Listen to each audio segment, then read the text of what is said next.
what's up? Welcome to Indie Invasion. We've got another interview for you today, and we are already laughing it up before we even get on camera / audio for you guys because, well, that's kind of what we do. So I am here as usual with my very good friend, Eric. Say hello, Eric. Hey guys, how's it going? And today we have for you the creator, author, playtester, writer, and general savant of Urban Manhunt, Cynthia Miller. So say hello. Hey, nice to see everybody. All right. I'm glad to be here. Well, we are glad to have you. And we are, you know what, we're not even going to waste any time because as everybody knows, Indie Invasion is all about independent games. And this is one of those ones that Eric is very proud of. He's very proud of Urban Manhunt because as you continue to listen to our shows and the chats that everyone has, you will find out that I am the one that gets blamed for everything. Yeah, usually you are. You're usually the one that gets us hooked on games. That everyone plays, right. And as I'm saying that, I'll just kind of casually hold up this next game that I'll be It's like 2 days ago. But so that's what we focus on. And Eric is actually the one that keyed me in on Urban Manhunt. I actually hadn't heard of it. So he said, hey, you should check this out. He was only kind of serious. He was trying to get me back. He was trying to make me get into another game. So that was the original motivation behind it. However, once I dove into it, the next thing I knew, Eric is like, hey, I just picked up some more models for Urban Manhunt, and he got all excited too. So we're going to open up. Eric had a great opening question. So Eric, man, take it away, buddy. All right, Cynthia, one of my first questions for you is I kind of want to know what kind of gamer are you? What got you into gaming to kind of start your road down this whole world of, a cool hobby that everybody has? Like what are the things you play or that you're into? Well, what started me was, I came from a really small Midwestern town at the time, around 1,700 people. And it was during the whole satanic panic era. Okay. We're talking mid-'80s, 86. But even before then, I had heard about Dungeons and Dragons, seen the ads in the comic books. But, there's no game stores around there. Right. But I was always interested. And being kind of the rebel, it was like, oh, that'd be kind of cool because everybody thinks this is, It's bad. I should do it. And I had another friend who was quite a bit older, and he was always kind of wanting to get it too. Well, then this kid moved from out of town that played it. So on my 13th birthday, I played my first D&D game.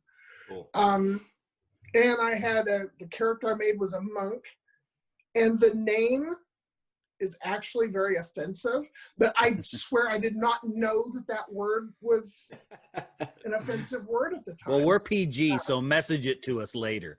Yeah, I'm not going to say it in public because I hate it. But I honestly, it was just a word that I was just like, ooh. And then later years, I found out, oh, what oops. the hell? So anyway, so my 13th birthday party, it consisted of a 3-person D&D session. Okay. And I was hooked. But then I became, like a lot of kids, this roll could have been better, and why do you have to roll high on these and low on these? Yes. And so, of course, in my 13-year-old brain, I'm like, I can make a better game than this. That's cool. It turned out I couldn't at the time, mind you. I created Intergalactic Wars, which was a science fiction role-playing game that ripped off every conceivable property ever, from Flash Gordon to, of course, Star Wars to, and I'm not even joking, the 1980 or 81 Tim Conway and Don Knotts movie, The Private Eyes. Oh, I have that movie. That's a good movie. We had Wookalars. Oh, I'm sorry. Okay. So then I fell in love with the thought of designing games and the process. And it came down to, I'd run it for my buddies and my friends. Yeah. And they all seemed to enjoy it. But I always thought as well, they just wanted something to do. Well, one day I was going out to a friend's house, and he had no idea I was coming. And I went up the stairs. His sister let me in. And I got halfway up, and I started hearing voices. I'm like, oh, he must have some friends up. And then I started realizing wait a minute, they're playing Intergalactic Wars. And I just stood out there for, I don't know, maybe an hour just listening, just completely transfixed with the idea that these people are playing the game without my presence. And Right. it gave me the biggest high that I've ever had to this day. And I was hooked. So for your Cool. second part of your question, what kind of stuff do I like to play? Generally stuff with a story. You're in good company That's then. what we like here. And that's why when I created Urban Manhunt, I was very insistent that there's narrative stuff going on, which is pretty much par for the course. I'm not doing anything groundbreaking there in terms of, I mean, every miniatures game has that. But I felt like I needed, because we're like Warhammer 40,000 or, well, virtually any miniatures game, you know, you can have these cool scenarios. Well, we were kind of limited due to the fact that it's a sport. So I had to put like extra emphasis on story aspects so that it's not just about what's happening on the table. Right. And so I got a lot of political intrigue type stuff running through there. Right. That really culminates on that last page of the book. I may or may not have read that last page of the book in one of my 3 copies of said book. You should, because it ties everything together. All those seemingly random stories throughout there, you find out aren't all random. Yeah. That's awesome. That's great. I have an interesting question, and actually we haven't asked a developer this, so I'm going to throw it on you. You have to be the first one to field The this guinea one. pig. The guinea That's pig. right. Yeah, that's The what I'm guinea thinking. pig. So, because what you've done with Urban Manhunt, and pretty much with all of the folks that we talk to, since we focus on those independent game developers, is kind of what all of us as gamers, in the back of our heads, we go, man, that'd be really cool if I created a game. But let's be honest, the majority of us don't, because, well, if we did, not only would the market be flooded, but it would probably be flooded with really bad games. Be a smattering of good ones in there, but you know, we're not all game writers. There's other things that we're all good at. But what was the development process of Urban Manhunt like? How long was it from concept? So I'll break it into a couple questions for you. So how long was it from concept to getting a printed available copy for the book? Okay, well, it's kind of a difficult one to answer, not in a hard way, in a bad way, but it started out as me being in college, and in graphic design classes, we had to come up with a 3D package for something. So I'm like, well, I'll come up with, a card game package. And so the first thing I came up with was, I just got done watching The Running Man and the Warriors the night before. And so I'm like, what do we call it? I don't know, Urban Manhunt. And so I made this box, which actually appears in the back of the book, by the way. There's a photo of it. And so I made the box and got a good grade on it. I'm looking now. Yeah. Have my It's book in the right here. editor's note, or the writer's notes. Yeah. And so I turned that in, got a good grade, but it stuck with me. I just couldn't get it out of my head. So I created a card game based on it. Okay. Recruited Patrick Sullivan. This is all the way back in late 05, early 06. Okay. And so I recruited Patrick Sullivan, who was doing a lot of artwork for people's Shadowrun characters and such on a forum. And so that's where I met him. And he drew 100 pictures. Seriously, he is a machine. Right. And he drew all these pictures, and I'm like, and the more that he has this kind of a gritty, scratchy style that just perfectly melded with my idea. So, Right. So it started out as a card game, and I won't bore you with the details. It's actually in the book. But We can bore ourselves with them. Right, yeah. So it came out in January of 2019 as a finished product. So from 2005 or 6 to now the miniatures game itself, I think we play tested, and I designed and play tested, took over the course of about maybe 3.5 years. Okay. We play tested a lot. Right. Right. And you really have to. And I've been in several alpha and beta playtest groups for games, and you have to be willing to put in the time, because you can't go over a mechanic 2 or 3 times and go, yeah, okay, it works. You have to beat it like a dead horse until you know for sure how it works. And it's a lot of work to do that. Yeah. But so the second part of that question is kind of tied into that, in that process of creating your game and wanting to see it realized, how much work was that? If we're talking like hours, I couldn't even hazard a guess, but I mean, it was my everything in terms of if I had spare time, I was writing fiction for it or coming up with new ideas for characters, for hunters, for the way crims should work, or, oh, hey, maybe we could add this to how the game controls the crims, or so I couldn't even guess, but I mean, on average, I'd say I worked 40 hours a week on it. Right. In addition to your regular job. Yes. And the reason that I ask that is because I think it's important that people realize, because again, I can't emphasize this enough, how I love independent games. That's my wheelhouse. I love independent games. But I think it's important that for those of us that play it, and for those of us that kind of look to the side and go, oh, that's kind of neat, and then pay it no mind for those smaller games, to understand what goes into it. Now, I'm not belittling the guys that created the big games, because there was a lot of work that went into that too. Absolutely, yeah. But a lot of times you've got 40, 50, 60 people working on it versus one person just plugging away, doing what they can to create something that they love. And Eric and I were talking about this the other day, is what we love about the indie game market is that you get the opportunity to see the passion of the creators right in your face. It's not some mysterious person at a factory somewhere or an office somewhere. You get to see that passion just jump right at you. And that's contagious. Yeah. And I try to be very accessible. I'm posting constantly and responding, and well, you guys have seen, I'm sure. I try to be extremely available, because I'm not some mysterious person sitting on a throne at the top of some hill of skulls. I'm just me. I love doing this stuff like everybody else, and the fact that I can make some money doing it is gravy. You know, people ask me, well, you know, when are you ever going to retire? Of course, I've only been doing it for 18 years, like professionally. But still, I get that question, and I'm like, well, if I retired, I'd just be designing games anyway. Right. Well, I'll make some money doing it and let other people enjoy what I make. And that's, to me, you know, and you'll find that with about every indie designer, is that's more important than the money, because we're not in it for that. I mean, the money's nice when it comes in, but yeah, of course. If it was all about the money, we'd find another pursuit. You know? Right. What else you got, Eric? You got anything?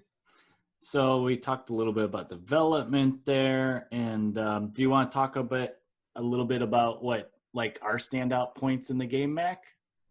Sure, we can do that, because I got a question for you, and I'm chomping at the bit to ask it, but I got to wait. Oh, good. But I'm so excited, and I'm digging for something too in the process. So, okay, go ahead, throw out something. One of the points that jumped out at you, Eric. So one of the things that, you know, first attracted me to the game is, I mean, your story. We've talked about, you know, you love the narrative and story, and both of us are really into narrative story. We don't care about the balance of forces and stuff in these games. We want the story. And one of the things I liked about the way that you designed Urban Manhunt is the like the control cards. You know, the in the turn, when you have those control cards, that's like that variable of what the crims are going to do during a game turn. That really, I like the card mechanics that you have in the game, and that was one of the cool standout things for me. I mean, was that something that you had to play around a lot with to get to work? Well, yeah, I mean, to get it to work balanced, yes. Okay. I mean, it's very RPG-like is what it kind of reminds me of. Yeah. Well, excuse me. So it started out in the card game. I had to have a way to, because they would go around, move from location to location, trying to find crims, and then each crim in the card game would have a certain way you had to deal with them. They would either run or they would, you know, what have you. and I had to come up with a way to control them. And I used a color-based system for them. But then, that died when I was like, well, what if someone has, colorblind issues? And, and so I dropped that. So when it came to that, I ported that over or the core concept of it. And then went, okay, now what else is it going to need? Because clearly there weren't like detailed rules for movement and such in a card game that would be necessary in a miniatures game. So that was the toughest part, is coming up with the crim actions. But the first play test that we had, I was shocked at how well it worked. I mean, there were some exceptions. Sure. Like, what happens if the hunter is engaged to the crim? What's the crim do if it gets, this result? Right. And so I had to think all that stuff through, and that's what took a lot of time, is the exceptions, the little. But overall, the system came together pretty easy, and a lot of that's because it came from the card game. Right. Okay. The exceptions are the stuff that hurt your brain. God, just trying to come up with what's going to be the exceptions. Like, what 1 in a million thing is someone going to ask me about that I didn't think of? And in the upcoming Urban Manhunt companion, we have cinematic elevation rolls. And believe me, I had to go through all that all over again. Oh, yeah. Yeah. Elevation is a wonderful element to a game, but it does have its own host of problems. Especially when you're dealing with essentially an artificial intelligence that has to control these crims, because if the crim is equidistant from a hunter to a ladder, which way? It took a while to get that, and that's been one of the main holdups for the companions. I had to get it right. I wasn't slopped. Absolutely. Well, the thing that jumped out to me is, because I'm a rule book junkie anyway, so Eric says you should look at this game. And I said, okay. So instead of I went and I joined the Facebook group, and instead of doing research and looking into the game, I just went to Drive Through RPG and ordered it. Because I'm not reading it in a PDF. It's not happening. I got to have a book in my hands. That's just not going to happen. So I read through it, and the thing that jumped out to me the most, and this, when we played it at our game night here, and we butchered all the rules, naturally, because it was the first time we had played it. That's what has to happen. But it was the fact that I was competing against the people I was playing against, but I was never engaging them. And to me, I think you struck gaming gold with that, because there's a million different games that I love, but the reality is a lot of the mechanics are similar. There's a lot of crossover for a lot of games, and that's not a bad thing, because truth be told, when we go and pick up 6, 7, 8 different games, you're like, oh, okay, it takes 15 minutes to pick it up because it's familiar. It's got a familiar feel to it. And as it does Urban Manhunt, it has a familiar feel, but not that part. Not that part. That was so unique that it was really what attracted me to the game over everything else. It was like, I like that, because I feel like I can, it's almost like, I don't even know how to describe it. It's like you're not trying to club your buddy to death. You know what I mean? It's like you're playing cornhole or horseshoes. You're scoring points. It reminds me of a race. It's kind of a racing game. Who can get to the most points in the allotted time? Right. Before that buzzer. Yeah, and that was very unique to me. I loved that. So kudos. Awesome. Thank you. So the story behind that is that I got started in publishing and designing role-playing games first, and I've been doing that since 2002 professionally. And I always wanted to do a miniatures game. But see, here's the problem with that is somewhere along the line we kind of developed a reputation for emulating genres faithfully with our game rules. Gotcha. That became our meat and potatoes. So by the time I was able to decide to put out a miniatures game, I mean, it's a whole different arena to emulate a genre with miniatures rules than it is with role-playing game rules, because you don't have the interpretive element of the game master. So I mean, what was I gonna do? Film noir? I mean, yeah, you have, you can do that, but I mean, the genres were limited. But then I was thinking back to the card game. And I'm like, Right. you know, those 80s sci-fi movies had Yeah. a certain Mhm. kind of a thread. Yeah. You can watch Running Man, Escape from New York, The Warriors, Yes. all right in a row. Escape from New York And- is my jam, man. And those are the three main influences on the game, and Okay. for various different reasons. And so then I'm like, you know what? I can emulate that. Right. And so, of course, I had to ask myself, why would I want to put this out? I have to have a definite reason other than, hey, I want to emulate this. Sure. And so I wanted to bring something new to the table, and that was one of the things. I wanted to make it to where the hunters could not attack each other, because I've never seen a game that did that, and I think it would be cool. But I also had to have that interactivity, Right. and that's Mhm. where event cards came from. Right. Okay. Okay. Okay, so yeah, because I'm a fan of all the cards, and normally I like a character card for a game. Yes. Not usually a fan of all the extraneous cards, but And I'm as the same. but as I've experienced lately, and again, Eric and I were talking. That's a nice lot deck of of event cards. Yeah, but as Eric and I were talking the other day, is those cards, you look at them and maybe your first impression is, I don't like that card stuff, but you really have to read it in the context of the game, Yes. because once it's within the construct of the game, then all of a sudden it becomes less of a burden and more of a I don't know, a flow element, if you will. Yes. You know, an element that just really contributes to pulling all the pieces together. So I thought that's an important point, because I think people will initially look at it and go, nah. Yeah.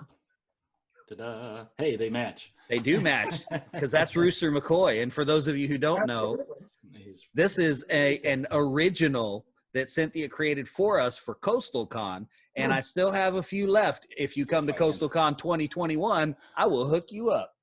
So there's Absolutely cool. Rooster. Yep, I love that. I know. So, okay, so I have a quick one for you too. Who's your favorite pre-gen character in the back of the book? You only get to pick one. Who's your You favorite? can only pick one child. Which one is it? Who's your favorite child? Oh my God! From the core rule book. I mean, I personally like one of the newer ones you put out, Stella Sleazeball. Yeah, and the Stella's Frog pretty awesome. Critter. I But love if we're that. talking core rule book, man, that is tough. I'm gonna have to go with Neon Leon. Okay. But it's a squeaker, because there's a lot of them that I like right as good. Now, if we're talking about the companion, there's 10 more hunters going to be coming out. Oh man. Man. Well, go ahead. I'm sorry. I have to say Lollipop is probably my favorite of that bunch. Okay. How about you, Eric? I think the Reaper. I mean, like I said, I really like Stella, but I like the Reaper in the core. Right. I just like the aesthetic of him. Yeah. You know what it reminds me of, and I'm a huge fan of the original, is the Death Race movie, where he's dressed as his name was Frankenstein, but he had that mask on. Yeah. And then in reality, it was just Carradine underneath. Of course. So I like that mystique. Mine is Hugo Strong. I love Hugo. He was the first one I used, and my dice were on fire.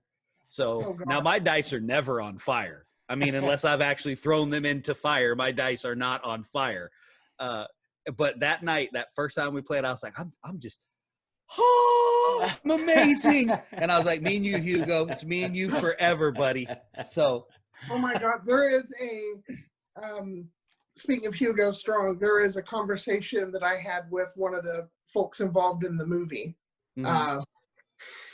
And it involves Hugo, and I want so badly to be able to say, it's just a conversation that I have with the producer. But, oh my God, it kills me not to be able to say, but I can't. But there's something really cool potentially about Hugo Strong in the movie. Well, there you go. A sort of hint for you. So I have an actual, so you got 10 more hunters coming out in the companion. My question is, are they going to be available to print? Like, okay, good. Because I love having a card, and that makes me very happy if they are. I had one person early on when I first started really saying, you said this is supposed to be, you know, bare bones and cheap and stuff. I was like, yeah, all that stuff comes in the book. Yeah. This is just for the people that want the extra bells and whistles. Same with the cards. I wanted to make them free for PDF so people can print and play. Right. But I had people legitimately wanting, you know, professionally printed cards and data slates. What I did, I just, you know, to get started, I went to the website, I downloaded stuff, printed it, sitting there at the table with my ruler and X-Acto knife, cut them out, and I think I have all old Magic cards that I have no use for behind them all. Yeah, and just made my own little deck. So. Not me. I have to have the cards. I'm the completionist. I'm like, oh, there's cards for the game. I need them. That is me. That is so me. So, much to the detriment of my checkbook. Yes, yes. What else you got, Eric? I got a couple. Well, you had one in here. You had a zinger. Go for the zinger. Oh, you want the zinger? Okay. I want the zinger. So I really want the answer to be what I want it to be, but we'll see. Okay. So you're collaborating with Curtis Fell of Ramshackle Games. Yes. All right. Now, I like Ramshackle Games. They have cool stuff. I've bought stuff from them before. I backed their Dwarf Biker Kickstarter a couple years ago and picked up some of their stuff. And he's doing Lollipop, and Lollipop looks awesome. Yes. Oh Are there any plans to do any more of the Hunters? No plans at this point, but it was left open-ended between Curtis and I to where awesome. If that goes well and people buy it, then ... Okay. Very cool. And I ask that sort of selfishly, but sort of not selfishly. And the reason being is because basically my MO is I go to conventions, I take indie games, and I run them. And I go with a buddy of mine who owns a game store, and I go, hey, you need to buy 15, 20 copies of these because I'm going to be running it. You're going to be right behind me. And it's that impulse buy is what gets people into games. I'll run them through a game and they'll go, oh man, that's pretty cool. Hey, he has it right behind me. Go pick it up. And in my experience, when there are models associated with a game, people jump on it. And the example is like, take all these miniature agnostic games that are out there right now. Most of them they're like, you can use whatever you want, but we have these if you would like them. Kind of thing. So I would be excited because I would like to see Urban Manhunt get more attention than it is. If for no other reason, then it brings something very unique to the table. And that's that. I don't even know what to call it. It's not co-op. It's competitive. It's like competitive, but you can't shoot me. But that's not really a catchy title. You don't want to put that on the cover. Urban Manhunt, competitive, but you can't shoot each other. Not exactly marketable. Right. Had to be something just a little bit catchier than that. Okay, well, that's exciting because I would love that because I'm buying a Lollipop. That's just all there is to it. Just one? You can be quiet now, Eric. I'll tell you what. You get me a Rooster McCoy, I'll get you a Lollipop. Okay. There you go. Okay. And we'll trade. Okay. Let's see. What else you got, Eric? I still got a couple more, but what else you got? So that Ramshackle's kind of a new thing, and other new things you have in the works. So we mentioned that we have solo. So you got solo rules that you can find on the website, and soon you have campaign rules coming out. So I'm really looking forward to that. Me too.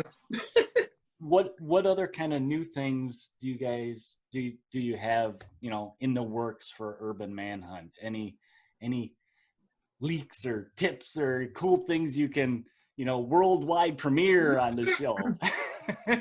Announced through Huffman Worldwide, right? Huffman Worldwide. I guess to start with is the fact that there is going to be an Urban Manhunt movie. Yeah. Hopefully the press release, the official press, because they have other properties that they're going to be launching as movies as well.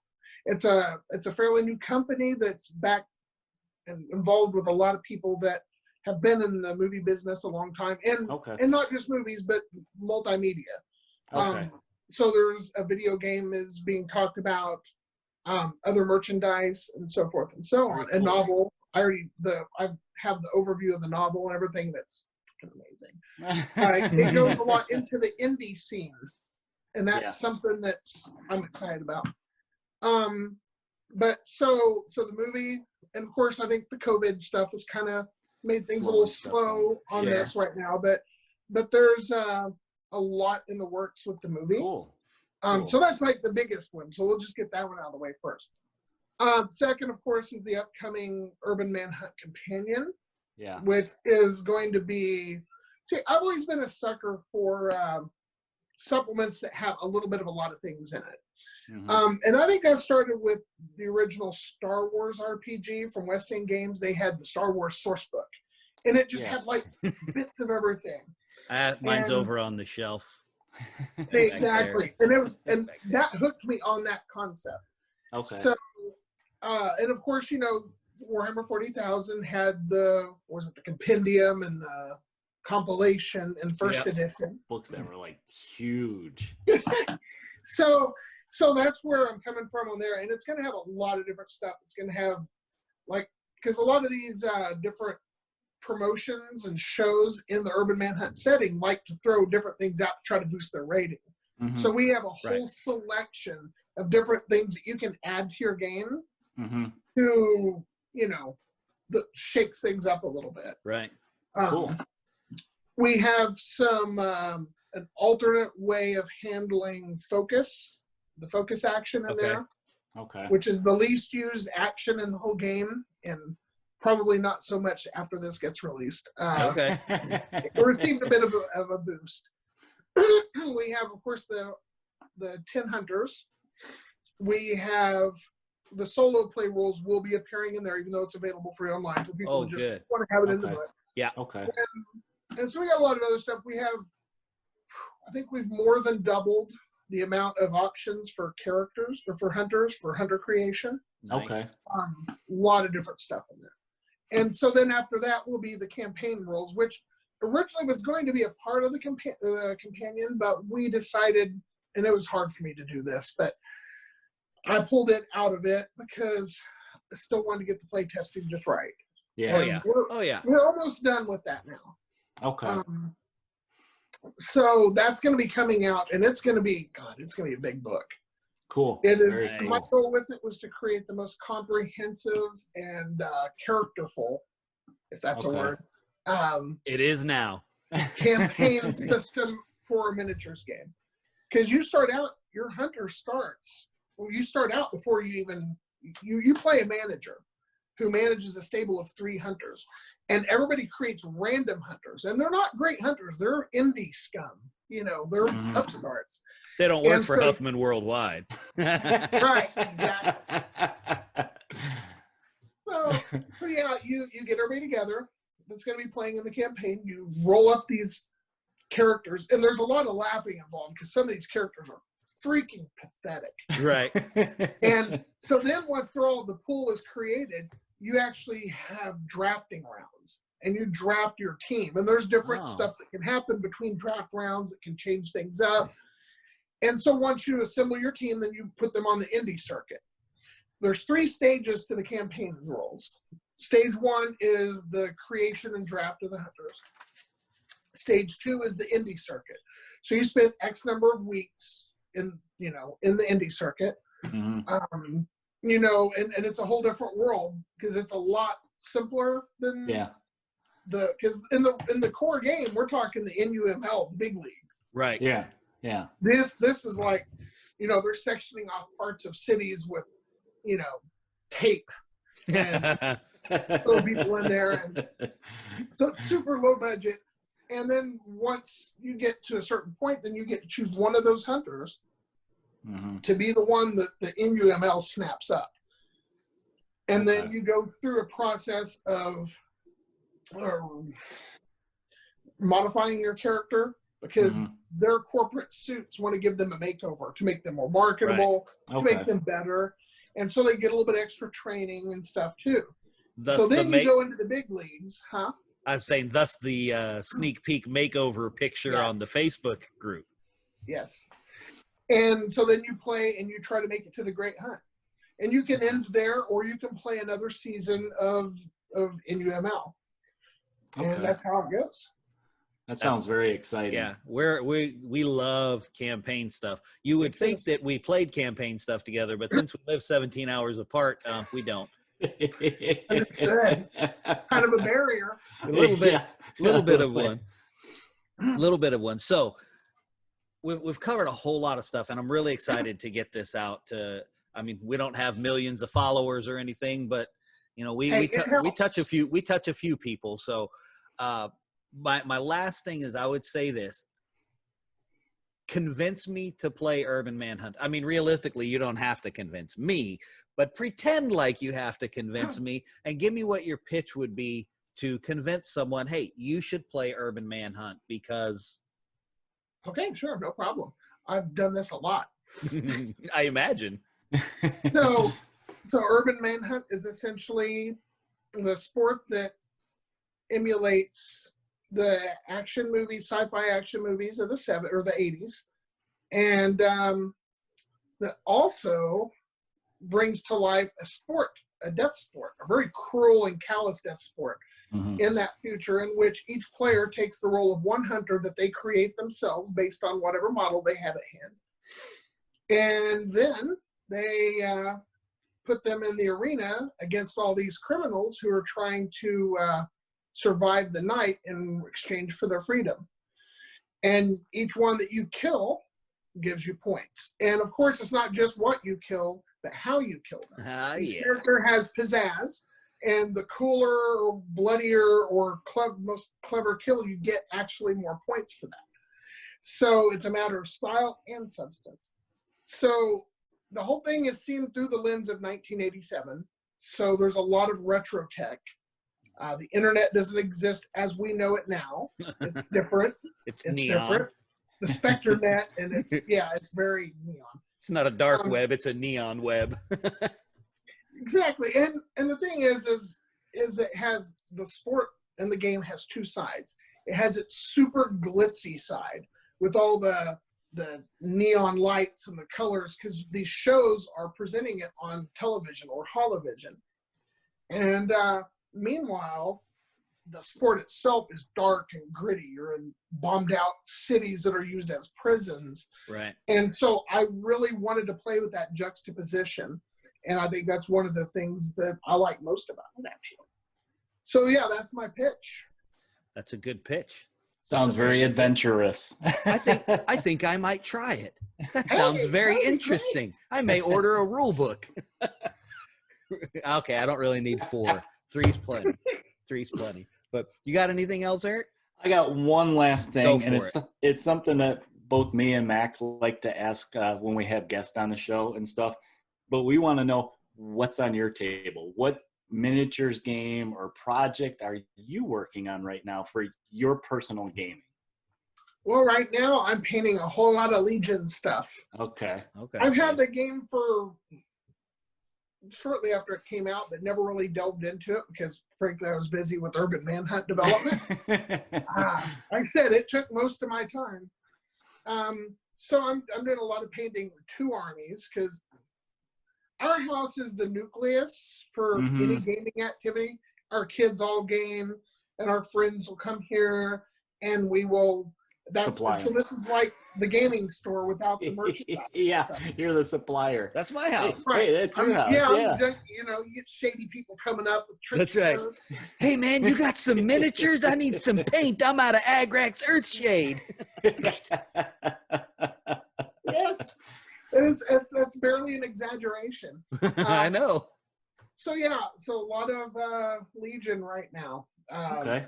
I'm painting 2 armies because I always have to have 2 armies of any game, so that people that haven't invested can.